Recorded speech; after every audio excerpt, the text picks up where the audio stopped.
Devo dizer que sou um pouco mais otimista do que o Barroso. Eu não cuidei de me esconder ou para me abrigar naquelas circunstâncias, embora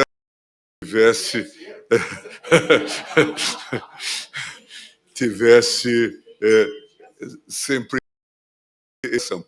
Mas isto para dizer que, a rigor, nós poderíamos estar aqui, João Temer, contando a história de uma debacle, contando a história de um desastre. E nós estamos aqui exatamente a contar a história de uma intervenção institucional, Schuller, bem-sucedida. A atuação do Supremo Tribunal Federal e de outras instituições certamente contribuiu para que, de fato, não houvesse o que ocorreu. Tem dissertado sobre isso na Polônia, na Hungria, na Turquia, em suma, um grave problema da justiça constitucional mundial. E esse é um dado importante. E creio também que, como já foi assentado aqui, nós temos razões para otimismo. Nós somos capazes e aptos para fazer reformas. Temos sido capazes. Não nos esqueçamos que na transição, já vai longe, né?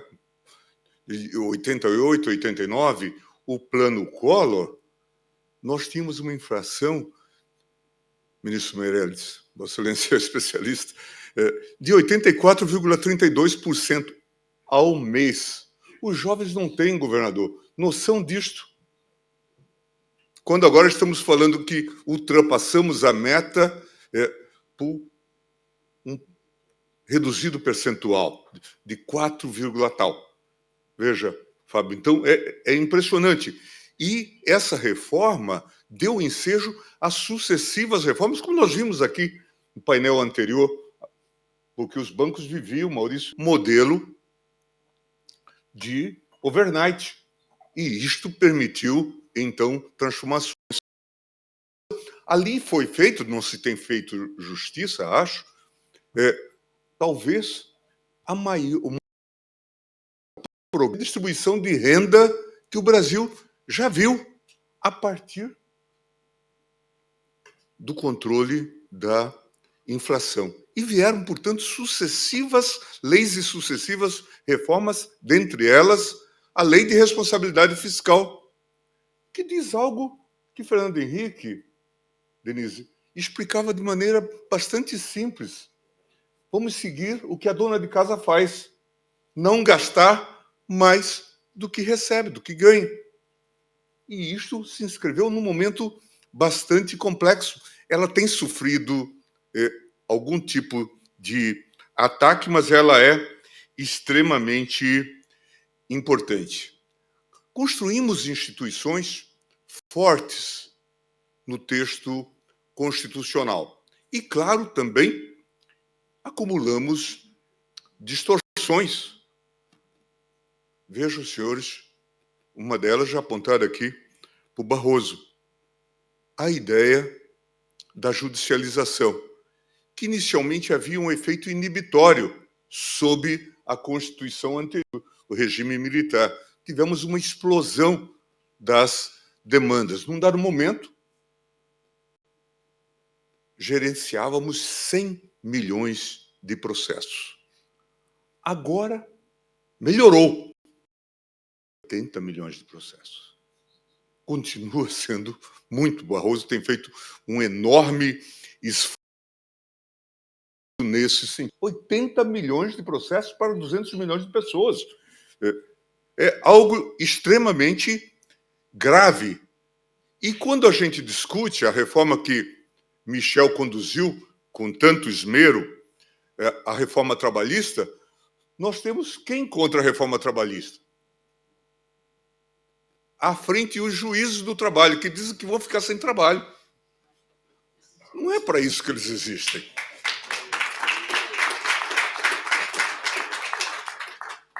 Então, é preciso que a gente tenha essa compreensão do sistema e que nós saibamos fazer as reformas e que estejamos dispostos a fazê-lo. A missão de Corte Constitucional, ela é, como já foi aqui apontado, extremamente complexa. Porque, de um lado, faz-se o controle a partir de uma situação quase que de soberania. Houve o voto no Congresso Nacional. E, a partir daí, se faz uma verificação vis-à-vis à Constituição. Não raras vezes, considerando o nosso texto constitucional, isso se faz, senador, em face de emenda constitucional. Portanto, às vezes aprovada por quase unanimidade da Câmara e do Senado, as chamadas cláusulas pétreas. Aqui ou acolá podem apontar exagero, mas isto ao Supremo Tribunal Federal. É um trabalho, portanto, difícil e que é espinhoso e que provoca tensões. É preciso entender isto. Inclusive uma tensão direta com o Congresso Nacional e tudo que ele representa.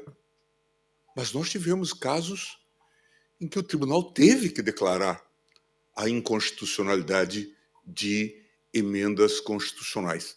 E, as mais das vezes, considero que o tribunal agiu bem.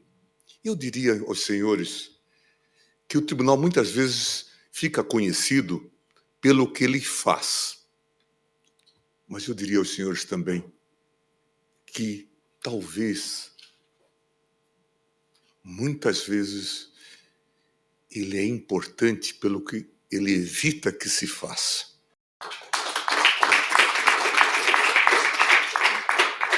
Vou lhes dar um exemplo da pandemia.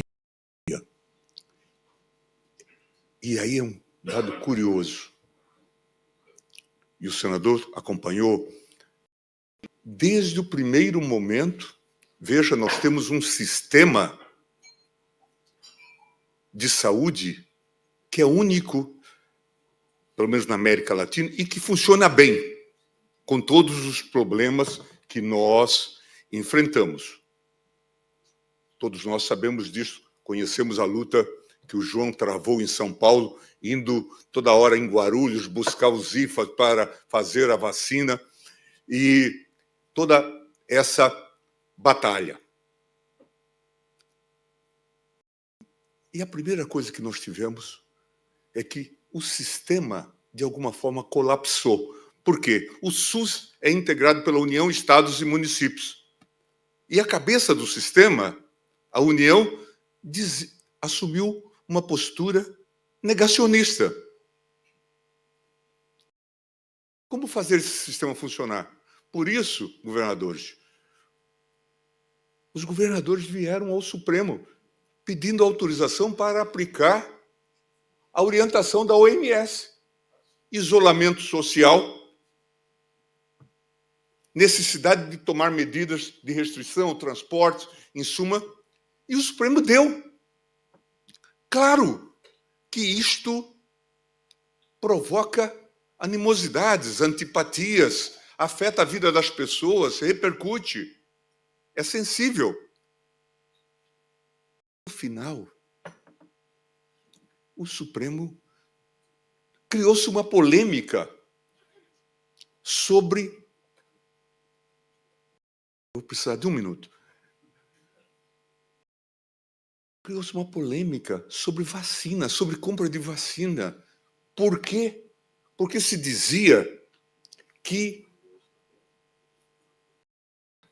a Pfizer, por exemplo, exigia que o foro de arbitragem devia ser em Nova York. Portanto, havia uma insegurança sobre isto. Eu me lembro que conversei com o general Pazuello, na presença do Levi, advogado-geral então, ele disse, nós estamos em dúvida.